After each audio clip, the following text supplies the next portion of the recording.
हरियाणा में गौमांस के शक में साबिर नाम के युवक की पीट कर हत्या कर दी गई। दूसरे व्यक्ति की हालत अभी भी गंभीर है।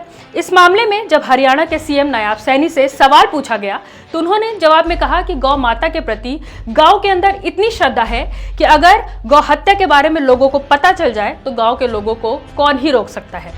इतनी बड़ी घटना को मुख्यमंत्री मामूली सी दिखाने की कोशिश कर रहे हैं। कह रहे हैं कि गांव के लोगों को कौन रोक सकता है। क्या किसी राज्य का सीएम इतना मजबूर हो सकता है कि गांव के लोगों को किसी की हत्या करने से ना रोक पाए? और जब खुद चीफ मिनिस्टर ही लाचारगी दिखाने लगे और इस तरह का बयान देने लगे तो आम जनता अपनी जान का हिसाब किससे मांगेगी? या ये मान लिया जाए कि मुख्यमंत्री ने अपने हाथ खड़े कर दिए हैं और अब हरियाणा में मुसलमान सुरक्षित नहीं हैं।